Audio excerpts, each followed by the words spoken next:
Berpendapat adalah hak setiap warga negara untuk menyampaikan pendapatnya secara bebas dan bertanggung jawab. Hak ini dijamin oleh konstitusi dan merupakan bagian hak asasi dari manusia. Selanjutnya ada hak berpendapat yang mencakup. Pertama itu menyampaikan pendapat secara lisan, kedua menyampaikan pendapat secara tertulis, ketiga menyampaikan pendapat di muka umum, keempat menyampaikan pendapat melalui media sosial, kelima mengekspresikan keyakinan, keenam mencari, menerima dan menyampaikan informasi. Disebutkan di Undang-Undang 1945 Pasal 28E ayat 3 yang berbunyi sebagai berikut. Setiap orang berhak atas kebebasan berserikat, berkumpul, dan mengeluarkan pendapat. Pasal tentang kebebasan berpendapat ini juga diatur lebih lanjut dalam Undang-Undang ayat 9 tahun 1998 yang membagi bentuk penyampaian pendapat di muka umum dengan 1. Unjuk rasa atau demonstrasi, 2. Pawai, 3. Rapat umum, dan 4. Mimbar bebas. Berikut ada dialog yang membahas tentang HAM berpendapat.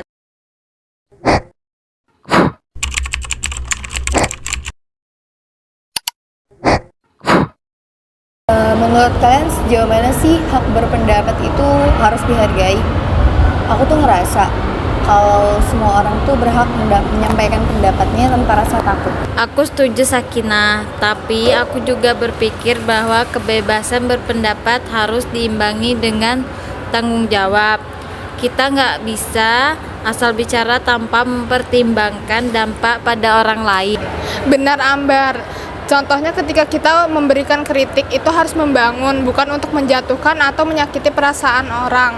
Tetapi aku merasa di berbagai tempat itu orang-orang masih takut untuk memberikan pendapatnya. Iya, itu masalahnya. Banyak yang takut menyampaikan pendapat karena tekanan sosial atau bahkan hukuman. Padahal ya, menyampaikan pendapat itu bagian dari demokrasi, bahkan hak asasi manusia. Tapi menurut aku ada batasnya. Misal kalau pendapat yang disampaikan itu mengandung hoaks atau kebencian, itu harus ditindak. Kebebasan berpendapat bukan berarti bebas sebebas-bebasnya. Aku setuju dengan kamu, Bar. Aku pernah lihat di media sosial, orang-orang itu berkomentar tanpa melihat dampaknya, akhirnya menimbulkan konflik. Jadi perlu untuk kita belajar memberikan pendapat dengan bijak. Benar, Li. Kita juga perlu edukasi tentang etika berpendapat. Jadi, orang bisa memahami bagaimana caranya untuk menyampaikan pendapat mereka tanpa melanggar hak orang lain. Betul, edukasi itu penting kalau semua orang tahu batas dan etika.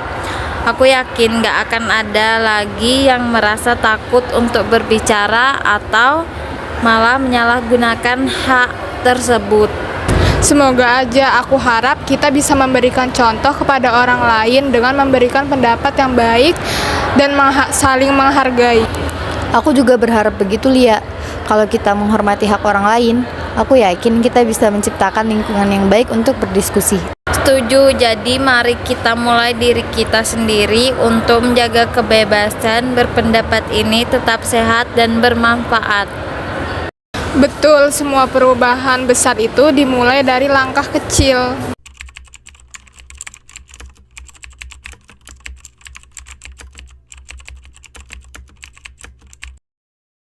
Kritik itu kalau dalam hak asasi manusia dia kebebasan berekspresi yang terkoneksi dengan atau interrelated ya, terkait dengan hak-hak yang lain. Jadi kalau ada hak yang lain yang ditindas, dilupakan, saya terinspirasi juga misalnya dengan lukisannya Yayat Yatmaka.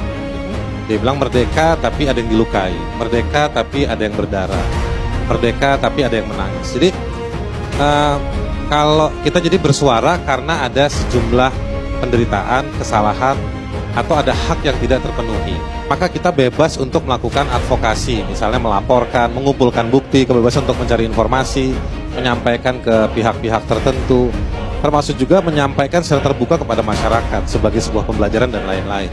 Tapi ketika sistem tidak berjalan dengan baik, maka itu lama-lama dia menjadi modus berulang-ulang dan itu membahayakan karena menciptakan keresahan yang lebih meluas.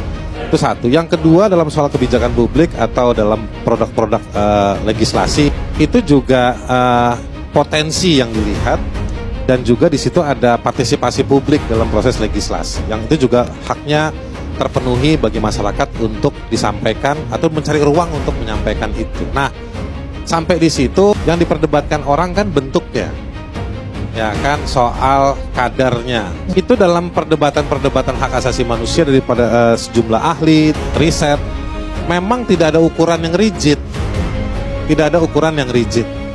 Nah, memang kemudian diuji argumentasi masing-masing pihak, orang yang pro dan kontra, untuk kembali membuktikan dan meyakinkan. Dalam prakteknya di Indonesia, kalau saya mau mengatakan banyak kritik itu lebih dilihat sebagai hinaan. Ya kan? Di perdebatan kita minggu lalu ada perdebatan soal bedanya kritik dan hinaan. Tapi kalau buat saya, kalau terkait dengan pejabat publik, terkait dengan kebijakan publik, terkait dengan kepentingan publik, saya agak ekstrim untuk mengatakan ya memang rezekinya dia untuk dikritik dengan cara yang sekejam-kejamnya. Kejam-kejamnya dalam artian begini, kritik itu akan indah bagi para orang-orang yang suka karena memang ada kaitan dengan darah dan keringat atau penderitaannya. Dengan kepentingannya. Tapi kalau kritik yang kejam terkait dengan, tidak terkait dengan penderitaan, tidak terkait dengan situasi, atau bahasa akademiknya tidak terkait dengan data, maka kritik yang kejam itu akan dihujat rame-rame. Bukan oleh si pejabat publiknya, tapi masyarakat yang nanti akan bilang, emang begitu ya? Enggak juga. Jadi memang ada pengadilan publik yang akan nanti menguji secara dengan cara kebebasan berargumentasi lagi, berekspresi lagi.